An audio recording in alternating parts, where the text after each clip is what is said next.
नहीं है, इसलिए आत्मा इंद्रियों के द्वारा हम परमात्मा को नहीं जान सकते।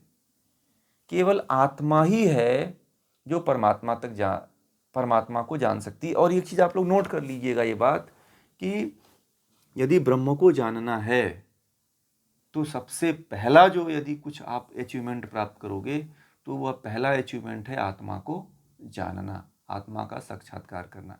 मेरे पास बहुत से लोग आते हैं, कहते हैं कि हमको ब्रह्म को ही जानना है। मैंने कहा कि भाई पहले अपने आप को जान ले, तो ब्रह्म को तो जानना ही है, वो तो अंतिम स्थिति वही है, सब वहीं पहुंचना चाहते हैं। बोला कि नहीं, आत्मा क्या होती है, आत्मा कुछ होता ही नहीं। मैंने कहा कि तब तो तेरा कल्याण ही नहीं हो सकता, फिर जान किसको, कौन जानेगा उस परमात्मा को? जब आत्मा नहीं होता है तो परमात्मा को कौन जानेगा?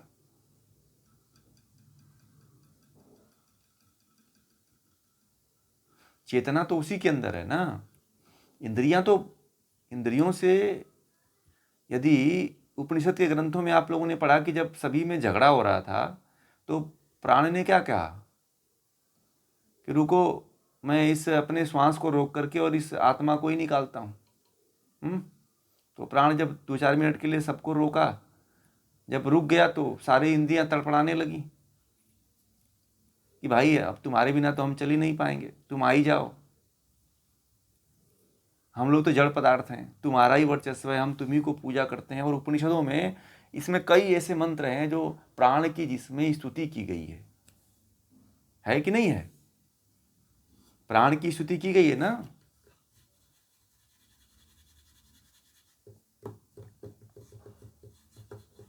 इसीलिए पहले आप लोग आत्मा को जानने का प्रयास करना। मुक्ति प्राप्त करना है तो जो भी प्रयास होना चाहिए वो आत्मा को जानने का होना चाहिए। पहला रास्ता यही है। और जो आत्मा को नहीं जाना, वो डायरेक्ट कोई ध्यान करने बैठता है ना तो कहता है कि मैं तो फलाना देवता का ध्यान करता हूँ। अरे भैया, अपने देवता, जो आपके अंदर देवता है, जो आप देवता हो ना, उसका ध्यान करो। आप भी एक देवता हो कि नहीं हो? तो पहले उसका ध्यान कर लो ना कि आप कौन हो। पहले पूछो अपने आप से कि मैं कौन हूं। तो अपने आप को पूछते ही नहीं है, किसको जानने की कोशिश करते हैं?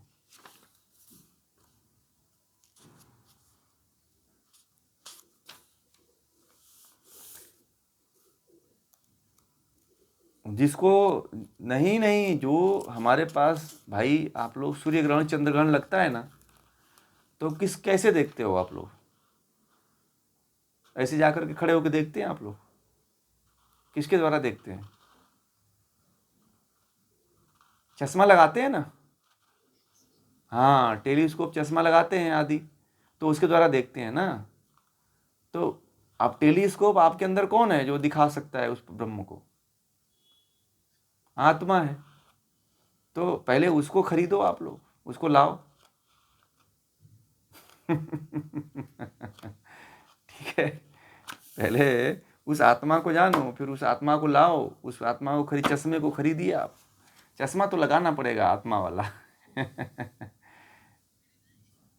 हैं? हाँ, बिना टावर से डायरेक्ट बात कर रहे हैं। टावर से बात करने से कुछ होगा ही नहीं, ऊपर इतना ऊंचाई होता है कि कुछ सुनाई भी नहीं देगा उसको। यदि वैसे भी देखें आप, तो डायरेक्ट अगर बात करना चाहें तो आप नीचे खड़े हो, फिर टावर से बोल रहे हो, कुछ सुनाई भी नहीं देगा बेचारे को, हैं? हाँ, नेटवर्क, ये भी एक नेटवर्क भी आ सकता है, हैं? तो उस ब्रह्म को जानने का एक नेटवर्क कनेक्शन यदि तभी जुड़ेगा जब आप अपना कनेक्शन चालू कर लोगे, है ना। अब जब तक अपना कनेक्शन नहीं चालू होता है तब तक आप कुछ भी नहीं कर पाओगे। तब आपकी यात्रा असली प्रारंभ होती है ईश्वर की। ये इस चीज को तो आप लोग अपने माला बना करके पहन लीजिए कि हमें सबसे पहला कदम किस पे रखना है, आत्मा को जानने का। कभी कभी पूछा करिए कि भाई आत्मा क्या होती है। प्रतिदिन पूछिए कि आत्मा क्या है। अपने आप से पूछते हैं कि आत्मा क्या है। अपने आप से एक प्रश्न रखिए डेली और लिख लीजिए अपने दीवार पे, जहाँ पे ज़्यादा बैठते हैं ना, जहाँ पे ज़्यादा समय देते हैं, एक पर्चे बना करके मोटा स्केच से या स्केल से मार्कर से बना के लिख लीजिए कि आत्मा क्या है, मैं कौन हूँ। ये 2 प्रश्न लिखिए और लिख करके यह प्रश्न बार बार दोहराइए। अब कल से जब ध्यान में बैठे हैं आप लोग तो ये पूछें अपने आप से कि आत्मा क्या है भाई, बताओ। अपने आप से पूछिए कि आत्मा कौन है, किसी और से नहीं। आप आत्मा से पूछना शुरू करें कि मैं कौन, आत्मा कौन है, तो आपको धीरे धीरे उसका उत्तर मिलना शुरू हो जाएगा।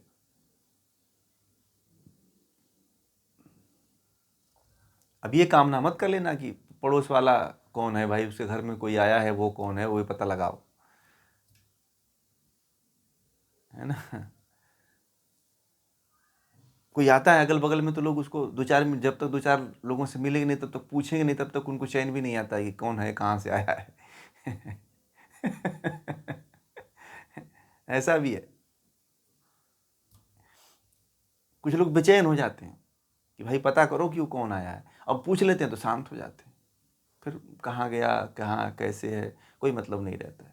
इसलिए जो है आत्मा के प्रति भी ऐसी, आपके अंदर कोई है और आपको पता ही नहीं कि हमारे अंदर कौन है। अरे यार कोई बात नहीं, जो है चलना, जैसे चल रहा है चलने दो।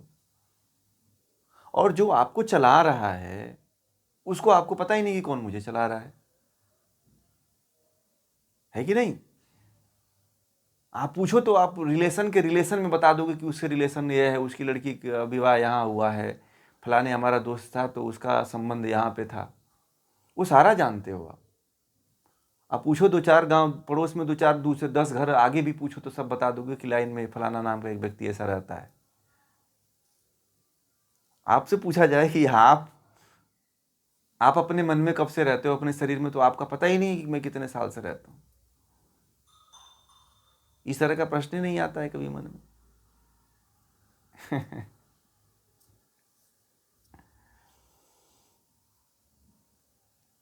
एक एक सूफी फकीर हुई थी राबिया। राबिया का नाम सुने आप लोग? शायद नहीं सुने होंगे। बहुत अद्भुत फकीर हुई थी वो भी, बहुत गजब की संत हुई थी वो। तो वह जो है ना, कुछ संत थे फकीर, फकीरों के संगति में वो रहा करती थी। तो कुछ संत बैठे हुए थे और तो बातचीत हो रही थी। तो राबिया जो है वहीं पे बैठ करके, और सब लोग जो है ब्रह्म के, आत्मा के बारे में कह रहे थे कि आत्मा नहीं, आत्मा नहीं, कुछ अन्य पदार्थों के बारे में बात कर रहे थे, इंद्रियों के विषय में, भोग के विषय में, संसार के विषय में बात कर रहे थे वो लोग। तो राबिया बहुत देर तक बैठी बैठी सुन रही थी उनकी सब सारी बातों को कि ये क्या बात कर रहे हैं सब, कोई इधर की बात कर रहा है, ये सब संत हैं और ये सब फकीर हैं और इस तरह की बातें कर रहे हैं ये। तो वह घर से रात को 12 बज रहे होंगे और ऐसे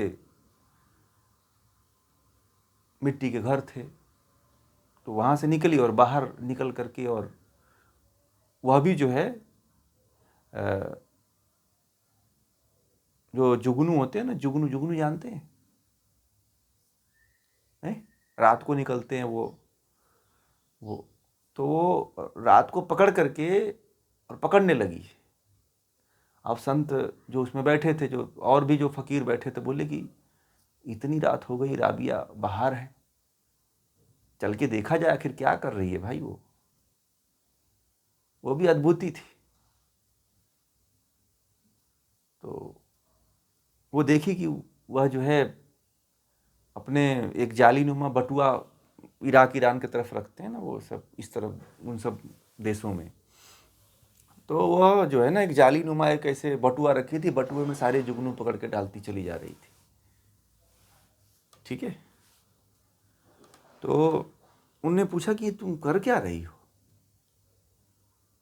तो उसने बोली कि मैं ऐसा प्रकाश करना चाहता हूँ कि जिसके प्रकाश में बैठ करके जो है ना, हम चर्चा किया करेंगे और इसी को देखा करेंगे और इसी को समझेंगे कि अब हम इससे प्रकाश करेंगे। हमारे घर में तो प्रकाश नहीं रहता है, हम इसी से प्रकाश किया करेंगे। जुगनुओं को पकड़ के एक जाली बना रखी थी और उसको ले आकर टांग दी, बोले कि हम लोग इसी से प्रकाश किया करेंगे। तो उन्होंने कहा तुम अजीब हो, चिराग घर में जल रहा है। चिराग उस समय बोला करते थे ना, वो दीपक जो जलाते उलाते थे, तो वो लोग चिराग बोलते हैं, हम लोग दीपक बोलते हैं, वो लोग चिराग बोलते थे। तो बोले चिराग तो जल रहा है, चिराग जल रहा है और तुम ये जुगनुओं को पकड़ कर प्रकाश कहाँ से कर लोगी? तुम कहीं तुम्हारी मति भ्रम हो गई है। तो राबिया ने कहा कि पहले अपने आप को देख लो, आप लोगों की मति भ्रम हुई है कि मेरी मति भ्रम हुई है। आप जिसको प्राप्त करना है, जिससे प्रेम करना है, उसकी तो बात ही नहीं कर रहे हो। आप किसकी बात कर रहे हो? आप इंद्रियों की बात कर रहे हो, इंद्रियों के विषयों की बात कर रहे हो और इन्हीं को जानने की कोशिश कर रहे हो। जैसे ये तो बात वैसे ही हो गई जैसे जुगनू को देखना, और जुगनू को देख करके तुम सूर्य और चंद्रमा को बोल रहे हो कि प्रकाश तो उनका है, मुख्य रूप से सूर्य का प्रकाश ही सब में व्याप्त है। तो बोले कि तुम लोग इंद्रियों के पीछे क्यों पड़े हुए हो कि इंद्रिय इनको जान लो तो सब कुछ हो जाता है, ये देवता प्राप्त हो जाता है, ऐसे हो जाता है, वैसे हो जाता है। ठीक है, तो सारे के सारे वहीं पे नतमस्तक हो गए और बोले कि तूने तो हमें दिशा दिखा दिया राबिया। अद्भुत लोग भाई, हम लोग अभी निकले नहीं है, पता है आप लोगों को? लोग कब के निकल चुके हैं और निकल करके अपने रास्ते पे पहुंच चुके हैं। मुस्लिम फकीरों में ने बहुत ज़्यादा इस पे जो सूफी जो संत हुए हैं, वो लोग भी बहुत इसकी ऊंचाइयों को छुए हैं और उनका उपनिषदों का उनके ऊपर जीवन में सबसे अधिक प्रभाव पड़ा। जितने सूफी फकीर हैं, वो सारे के सारे जो फकीर बने वो कैसे बने पता है? वो सारे के सारे जो फकीर बने थे, वो सारे के सारे उपनिषदों को पढ़ करके फकीर हो गए सब, और उस आत्मा की खोज के लिए वो पागल हो गए सब, जितने थे। परंतु हमारे यहाँ के लोगों को तो पता ही नहीं आत्मा नाम की कोई चीज़ है। उनसे कहो कि आत्मा नाम की कोई चीज़ है तो कहेंगे अरे पागल हो गया है। आप कहीं आत्मा की चर्चा करिए लोगों को, फिर बोलें कि ये तो साधु हो गया इसको, फिर आपसे कहेंगे कि ये पागल हो गया ये तो। अब ज़्यादा घर वाले आपके अगर समझदार निकल गए तो आपको फिर पागल खाने में भर्ती जरूर करवा देंगे। अब ज़्यादा आपके घर वाले जागरूक हो गए, अब उनके सामने ज़्यादा आपने आत्मा परमात्मा की बात किया तो फिर बड़े जागरूक हैं आजकल लोग, कहते हैं कि इसको दिखाना पड़ेगा, अब इसको चेकअप करवाना ही पड़ेगा। फिर कहेंगे कि इसको ले चलो एक आध शॉट दिलवा दो, और जाके मानसिक रोग के विशेषज्ञ के पास जाएंगे और आपको दवा खिलाना शुरू कर देंगे। एक घटना घटित हुई थी दिल्ली में, पता है कुछ साल पहले, कि एक महिला थी, वो हरिद्वार गई थी और एक साधु से उसका संपर्क हुआ था और उसने कुछ ज्ञान दे दिया था। और वो जब घर आई तो जब उस ब्रह्म और ईश्वर की बात करने लगी तो उससे घर वालों ने उसे आगरा लेके चले गए। ठीक है, और घर वाले कहे कि भाई ये इस लग रहा है ना कि कुछ इसके साथ गड़बड़ हो गया है। ठीक है, वह पागलों के बीच में करीब 15 दिन रही और बोली कि मैं तो उसी भाव में थी और मुझे कोई फर्क नहीं पड़ा। वो महिला लिखती है कि मेरे घर वालों ने मुझे पागल घोषित कर दिया और मैं 15 दिन तक पागल खाने में रही, और फिर 15 दिन बाद मैं घर आई तो मैं वही स्थिति में थी। तो घर वालों को बोली कि तुम लोग मेरा जो भाव बदल गया, मेरे विचार बदल गए, तो तुम हमें पागल घोषित कर दी। अब मैं जैसे पहले थी अभी भी वही वैसे ही हूँ। डॉक्टरों की रिपोर्ट आई कि इसका सब नॉर्मल है, इसको कोई बीमारी नहीं है, इसका IQ लेवल से लेके हर चीज़ टेस्ट हुआ, सब उसे बोले कि सब कुछ अच्छा है, इसका कोई प्रॉब्लम ही नहीं है, इसे खामोखा परेशान किया गया। ठीक है, तो आत्मा के प्रति अनुराग होना अति आवश्यक है।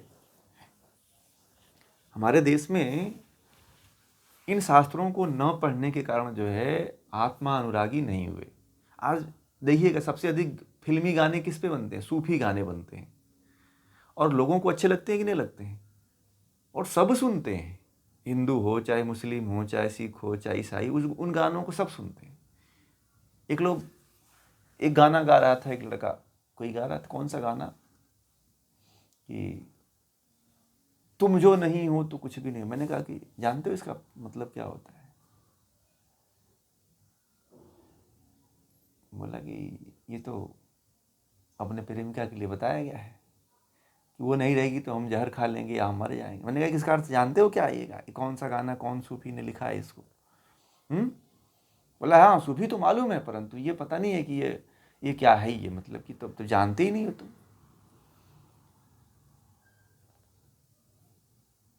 इसका एकदम अर्थ इतना जबरदस्त इसका अर्थ है, ठीक है। अब मैं उसकी व्याख्या नहीं करूंगा क्योंकि वो नकल पूरा है, अपने शास्त्रों की कॉपी है, ठीक है। उसको केवल उन्होंने फारसी और अरबी में उसे ट्रांसलेट कर दिया है, बाकी वो पूरा उपनिषद है, ठीक है।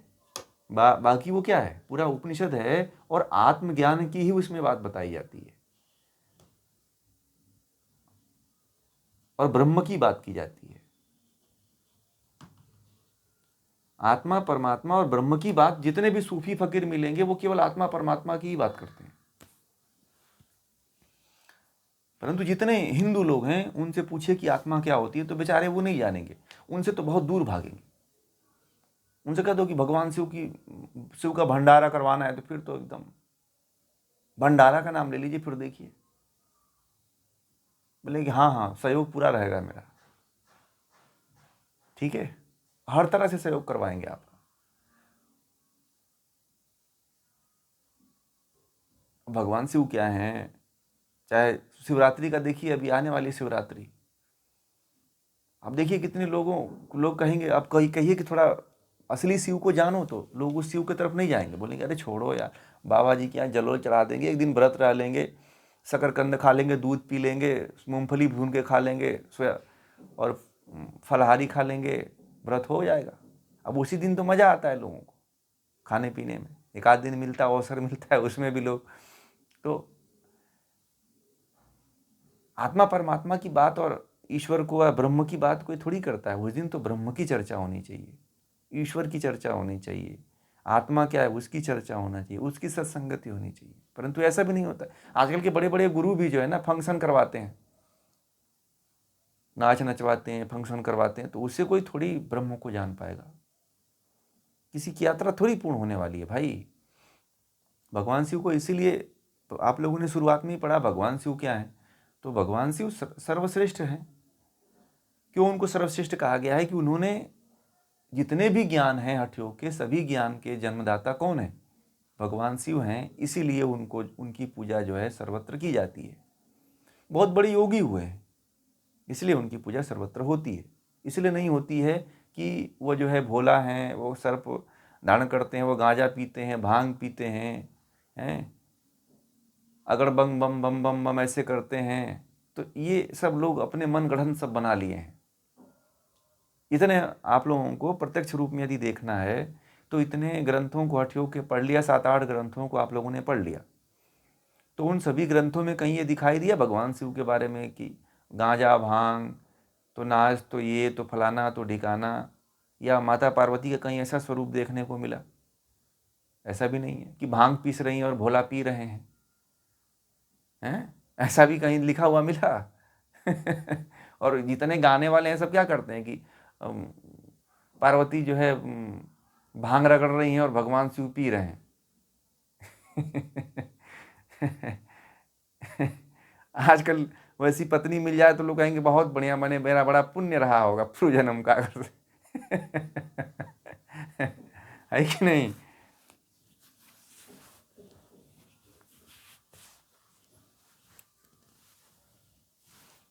तो वास्तविकता है, वास्तविकता लोगों को नहीं पता है।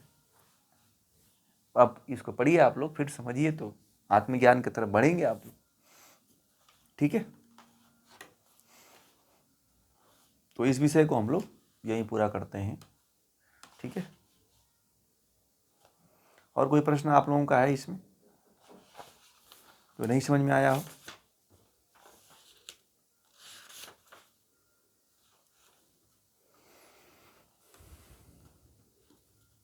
अवर्णनीय, जिसका वर्णन नहीं किया जा सकता है वो अवर्णनीय है। परमात्मा के बारे में कभी कोई कुछ लिख ही नहीं सकता है, शब्दातीत है भाई वो। परमात्मा के बारे में तो बुद्ध जैसे महात्मा से कितने लोग पूछे, और इसीलिए महात्मा बुद्ध जो है क्या बन गए। महात्मा बुद्ध को इसीलिए क्या कह दिया गया, नास्तिक कह दिया कि ये नास्तिक है, ब्रह्म को मानता ही नहीं है। ठीक है, क्योंकि वो उनके अंदर ब्रह्म के प्रति उनकी इतनी आस्था थी कि ब्रह्म के बारे में बोल ही नहीं पाए वो, कि मैं उसकी व्याख्या क्या करूं, मैं तो मेरे क्षमता के बाहर है। अब जो ब्रह्म का आनंद लेने लगता है वो फिर वो कुछ बोल ही नहीं पाता है कि क्या बोलूं उसके बारे में, कितना बोलूं, नहीं बोल पाता है। अब वो भी जड़ लोगों को बताना है, बात ये भी है। वो सोचता है कि इनको बता के क्या करूंगा, इनको बताऊंगा कल भूल जाएंगे ये। यही है, ये एकदम ऐसा ही हुआ है। ठीक है, एकदम जो है ऐसे ही हुआ है। अब जो ज्ञान प्राप्त कर लेता है वो सोचता है कि तो खुद जड़ पदार्थ हैं, इनको बता के भी मैं क्या करूंगा। हाँ, परंतु कुछ ऐसे ऋषि हुए हैं जिन्होंने अपने ग्रंथों में इस चीज का वर्णन किया हुआ है कि समाधि ऐसे होती है, तो जिसके द्वारा हमको थोड़ा थोड़ा अनुभव होता है। जैसे महर्षि पतंजलि ने कहा कि उन्होंने समाधि का बहुत अच्छा वर्णन किया कि समाधि में सारे संस्कार नष्ट हो जाते हैं। तो उन्होंने भी वो अनुभूति, आनंद की अनुभूति नहीं बताई, उन्होंने बस जो टेक्निक होती है, तकनीक होती है कि किस क्या क्या होता है उसमें, कौन कौन से स्टेप आते हैं और क्या क्या होता है, बस उन्होंने वही बताया। उन्होंने भी जो चाहिए वो चीज़ पूरी तरह से थोड़ी बता पाए। वो उसका वैसा नहीं कोई बताता। हाँ, टेक्निक जरूर बता देता है कि मतलब जाओगे तो ऐसा होगा, इसमें ये शब्द आते हैं, इसमें ऐसे होता है, इसमें ऐसे होता है। अब आनंद की बात किसी ने भी नहीं किया। किसी भी शास्त्र को पढ़ोगे आप लोग तो आनंद के बारे में कोई नहीं लिखा है। देखना आप लोग, कभी भी कोई आनंद के बारे में नहीं लिखा, क्योंकि आनंद में होने के बाद फिर अब सब कुछ भूल ही जाता है कि मुझे कुछ बताना है। ठीक है, वो फिर आनंद में ही फिर निमग्न हो जाता है।